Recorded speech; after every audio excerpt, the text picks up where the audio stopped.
Hello and welcome to the Dad Whisperer. I'm your host, Dr. Michelle Watson. And if you are a father who is ready to add another tool to your fathering toolbox, then you've come to the right place. And even though I specialize in the dad-daughter relationship, you know that these tools also work with your sons too. And the reason for that is because it's all about you as a father becoming more equipped so that you can intentionally and consistently pursue the heart of your daughters and your sons. Well, I'm sure you've got the grid down by now, but if you're a new listener, let me just quickly review. Every week I say, on your mark, get set, go. So dads, picture yourselves standing side by side, getting ready to run your fathering race this week. On your mark is the topic and the theme. Get set, we're putting that concept into motion by giving you stories and stats, and we always end with a go step, which is your action-oriented goal, so that every week you have something that you can do to fix it. That's what dads always tell me they want. Well, today I have a friend joining me by the name of Armin Assadi. And isn't that the best name? Armin Assadi. I love that. And for the last couple of years, we've been becoming friends, and he's had me on his Bold Idea podcast, which heralds out of Minneapolis, Minnesota. What I love about this man's heart is that he loves being a husband to his wife, Ashley. He loves being a dad to his two little girls, and you're going to hear his story woven throughout our conversation today, because I know that it is one that will capture your heart, and I'll tell you, your guts too. I mean, this is a gut-wrenching conversation we're going to be having today, and you will better understand by the end of this why he is grateful every single day for the life that he has now as a husband and a father. Welcome, Armin. Thanks, Michelle. Thanks for having me.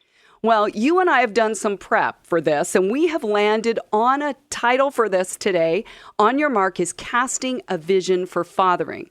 So now for the get set part, Armin, how about if I tell everybody a little bit of the backstory of how we landed here? Yes, absolutely. Okay, well, you were tweeting out something that kind of was involving our conversation that week, and here's what you wrote. You may forget, but I wrote this down because I thought it was so profound, because you wrote something back to me, and here's what it was. You said, everybody always talks about having a vision for your life and to start with the end in mind, but that always becomes a dialogue around profession, success, status, etc. Content like this is what helps a dad like me to have a vision for my family, for myself as a dad, and more. Thank you. And I immediately wrote you back. So I looked at our dialogue, and here's what I said. You've got to come on the Dad Whisperer and talk more about this concept of a fathering vision. And let's just let everybody in on this fact that you have got a daddy heart, and you tear up. The emotion comes, doesn't it, when you really delve into the depths of your heart space as you think about your two little precious girls. So I loved, even as we prepared for this conversation, is how many times you teared up, didn't you? You're like, oh my gosh. Real men, right? Real men can cry, and you are leading the way, my friend, in that today. So are we ready? Are we ready to head into where the tears lie? Yes, let's do it. I've prepped as much as I could mentally. You got the Kleenexes ready. Well, as we begin this conversation, how about you just give everybody, I gave a little bit of a backstory to your life, but anything else that you want to add, maybe about your relationship with your dad, or anything else that you think would be helpful for people to know about you? Yeah, I'll try to make it as brief as I can. But, I was born into a very wealthy family in the Islamic Republic of Iran. I was born 2 years after the Islamic Revolution had taken over into a family that was non-Muslim. And in Iran, there's been a quiet genocide going on of people who are not Muslim. And one of the things my dad did for me is, even though he wasn't around, he gave me one lesson in life that I'll never forget, is after he made the decision that we were going to be on the run pretty much for the rest of our lives as long as we lived in Iran, he came home one night, woke me up from the dead of my sleep, stood me up, grabbed both my hands into one of his hands, put his other hand on my shoulder. He knelt down, looked in my eyes with tears in his eyes and a shaking voice. He said, Armin, if you don't remember anything else I ever teach you about life, just remember this one thing. Your faith is worth dying for. Oh, my goodness. How old were you? I couldn't have been more than 3 or 4. Wow. And you remember it to this day? It's probably one of the only conversations with my dad I remember so good. Mm-hmm. Wow. But we fled on foot across the desert and climbed over a mountain and ended up escaping the country years later. Lived in Pakistan in the slums and waited to get a religious refugee pass to the United Nations. Ended up in America. Eventually got into crime.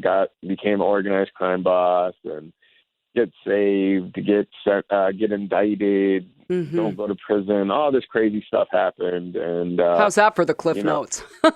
Yeah, and now I'm a serial entrepreneur, speaker, author, and Boldcast co-host. Go figure. Yeah, exactly. Okay, so you just happened to mention crime boss.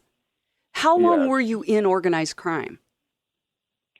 So that's an interesting question. So when me and my friends started dabbling in crime, it wasn't anything that we thought was going to grow into anything, but we got organized when I was 19, and it just grew from there. So I guess from the age of 19 is when we got organized and what kind of be considered an organized crime unit. And by the time we were 26, we were fairly large, and we were a national organization. We weren't just a local city group anymore. So you've told me that you should be in prison right now until 2019. What's the backstory to that? That's a great question. So after I left that old lifestyle, because I got sick of it, and then I didn't get killed for leaving it. I had to choose, between killing myself or going after life, and I decided to go after life. And I get saved at this church, and after I get saved and I give my life to this Jesus guy, I got indicted by 11 federal agencies, which was a great start to our relationship, obviously. Yeah, not the norm. Right. And so the indictment gave me a minimum mandatory 10-year sentence. So if I were to have been sentenced to my minimum mandatory 10 years, I would not be getting out of prison until February of 2019. So I'd still be in prison today. Wow. And you've told me what some of that was for? Yeah. So the original indictment, and there was 10 of us in the indictment, was for manufacturing with intent to distribute thousands of kilos of marijuana.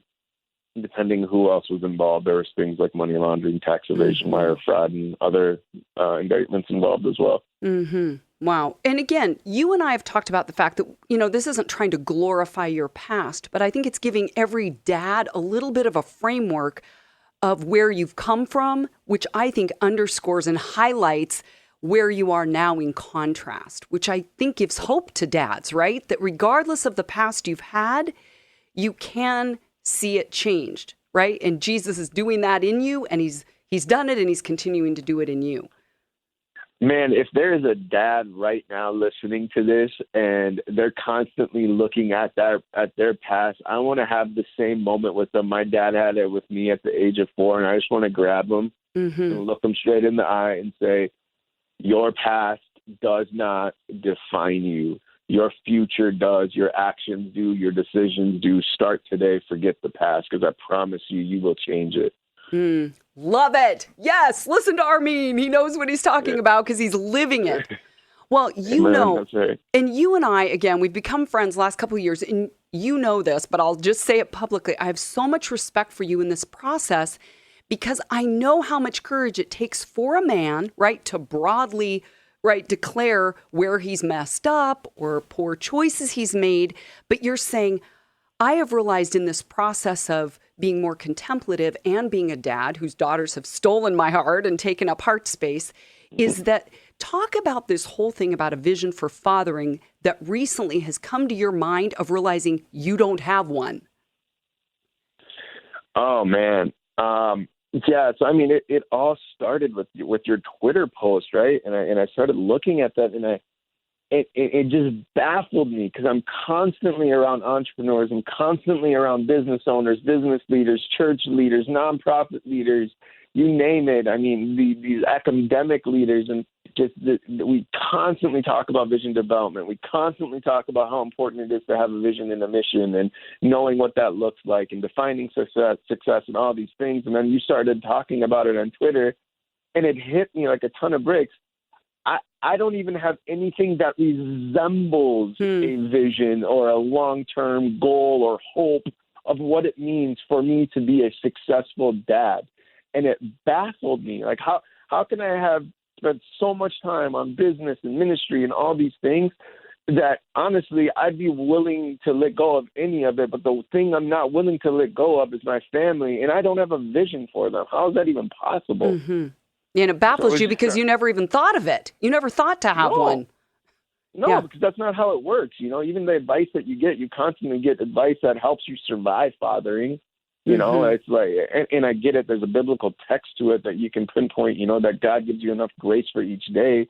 But man, I've never thought of my role as a father and what it means to have a long-term vision and defining what that means, what that looks like, what that feels like, not just for myself, but for the people that are on the receiving end of my parenting. Mm-hmm. So tell us, how did you then start? If a dad today is going, you know, I've never thought about it either, but where do you start? Okay, you got the concept. How do you put legs to it? Man.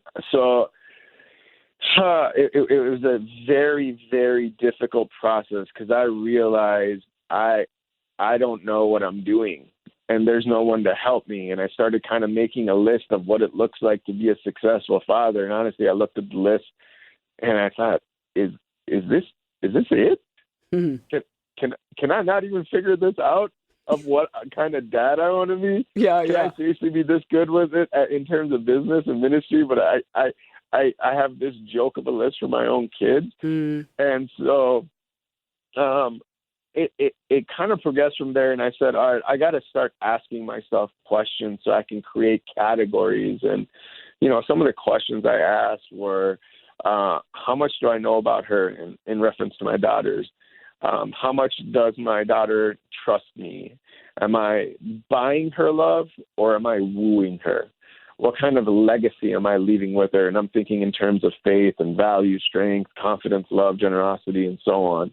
How much time am I spending with her? And when I'm spending time with her, am I present when I'm there with her, or am I just in the same room, right, where you're looking at your phone? That's good. And how much quality time are we spending together? You know, like, do we have routines? Are we spending time where we're not distracted? Are we laughing? Are we gathered around a meal? Whatever it is, like, what kind of quality time are we getting out of that?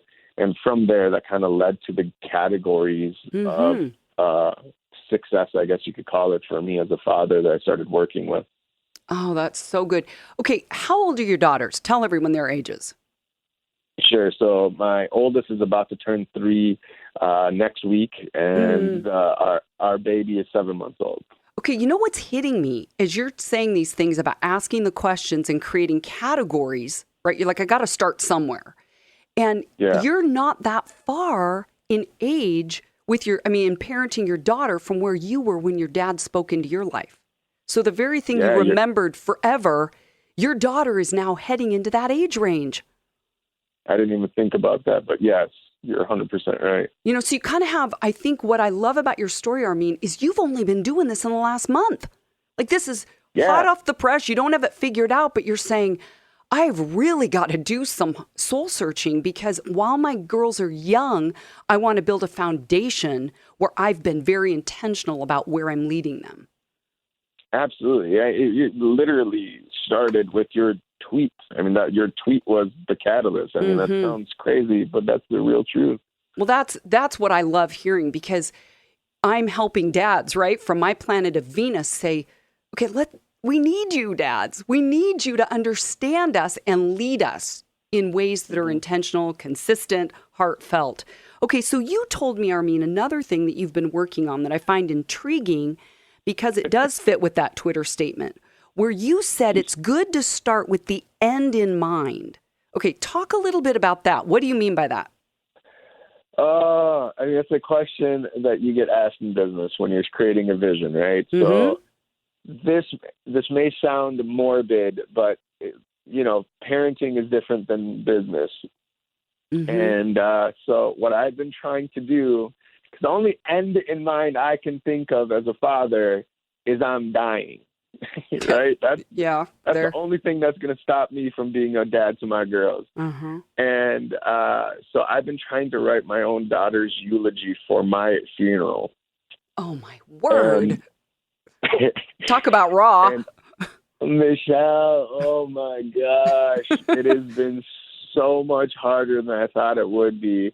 I'm not an emotional person, but this process of writing a eulogy, Yeah. my eulogy for my daughters to read, I guess, it's just been wrecking me. I mean, Mm. I'm already, you just can't help but break down because you have to process this idea Mm-hmm. that, I have to leave my girls at some point. And you start thinking about it, like, Mm-hmm.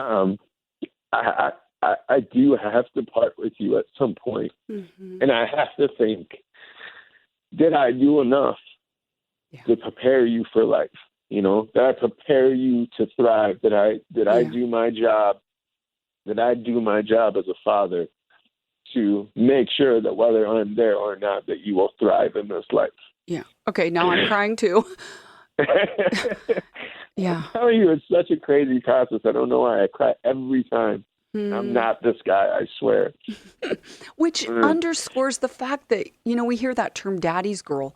Girls get into a place in a dad's heart that I don't think even their sons tap into. Sons are awesome, but there's something different, isn't there, about daughters? Oh my gosh. It touches a place that absolutely. hasn't been opened in a lot of dads, right? Yeah. And if you're just listening to us, this is Armin Assadi, who's one of my heart friends, and he's talking about casting a vision for fathering. So Armin, say more, because I've never heard a father tell me that he's written his own eulogy as a way to focus on fathering in the present. In fact, in the Alba Project, I try to lead dads to say, I want you. First month we say in the group, okay, dads, think to the end of your life. But I haven't gone into as much depth as you are, Armin. But I say, think back. What do you want your daughter to say about you on your deathbed? And now I call it thinking backwards. Now come back to the present. So tell us, you're talking about this has wrecked you in the best of ways. Say more about what this process has been like for you. Man, it's crazy because, it's human to have a fear of death. You can pretend like you don't have a fear of death, but most people do. And going through this process, I've realized thinking about death hasn't made me scared of it, but it's put me in the mindset that's helping me not take the things that I love for granted, because it's so easy to do.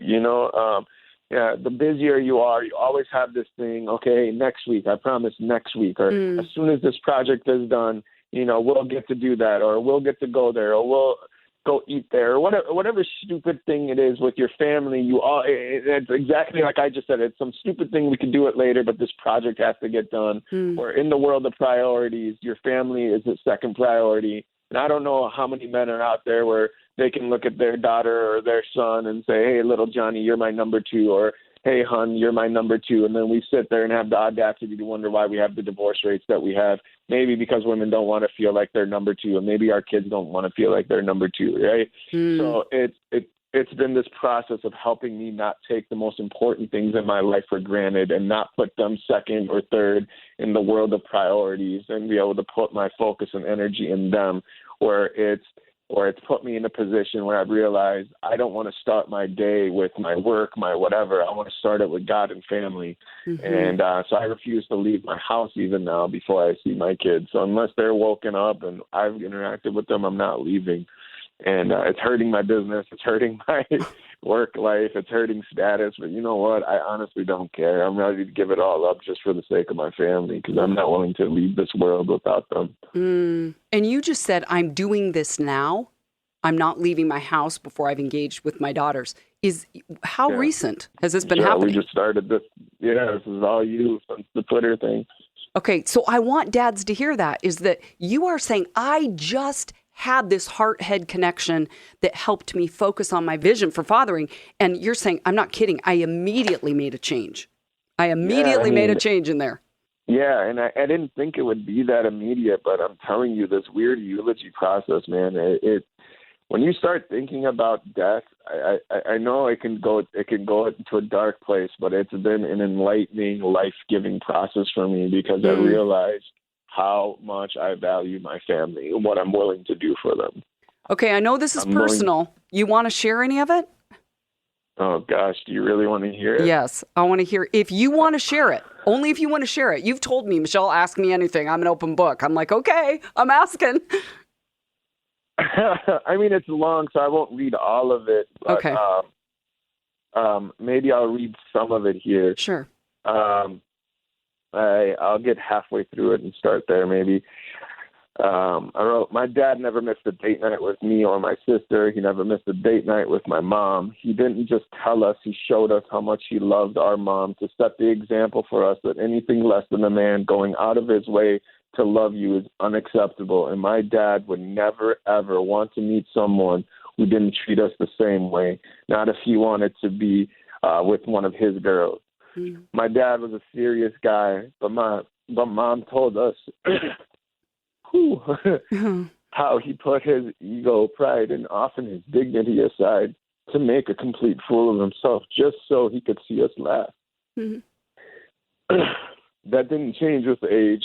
My dad always knew how to make us laugh and always reminded us how important it is to pursue joy, love, and family, and God over status, income, or any other rat race of life. Mm-hmm. He was an inspiration to so many, but especially for us. And I don't know if I can keep reading. I'm going to be a mess, Michelle. Oh, well, I'm a mess over here. Wow. In the best of ways. This is the kind of messes we want to have because it's about things that matter. Yeah, that's right. How often do we get sidetracked with stuff that doesn't, you know? You're right. And we're always sidetracked. I think that's the problem with parenting. Mm-hmm. Yeah, exactly. But when you cast a vision for fathering and you've written down, in a way, a manifesto, it sounds like, Armin, you're saying it gives me a focus daily to guide my actions and responses. Yeah, I don't know, like, if there's dads out there like me who like to, use a bow and arrow, hit targets, shoot guns or whatever, I think every dad can understand this. If you don't know where your target is and you don't know where it is, it's hard to hit it. Mm-hmm. Right? I don't care if you're the greatest sniper in the world. Like the best man at my wedding is a Navy SEAL decorated sniper. He couldn't hit a target if he tried, if he doesn't know what it is or where it is.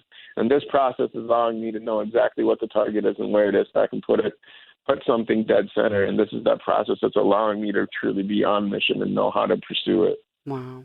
Armin, I so appreciate today that you have been willing. You're not just talking to dads to say, here's what you should do, but you've been willing to open up your heart, your story, and be vulnerable, because I believe men are longing for other men that don't just have it all together, but are saying, I'm in the trenches with you. Let's do this, men. Come on, we're a band of brothers. Let's change the next generation, because they will never say, Dad didn't dial in. Dad wasn't here. Come on, men. And you are championing men today to stand alongside you.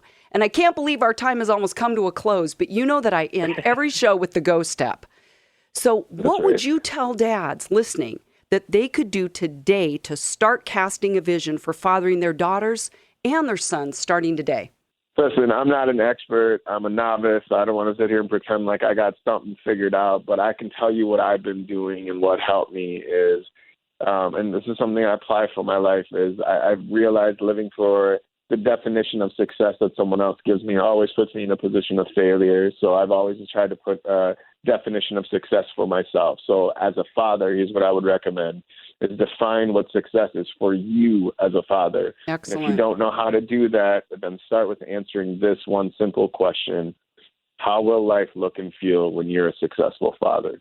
Okay, say that again. You're saying start by answering this question. Sure. How will life look and feel when you're a successful father?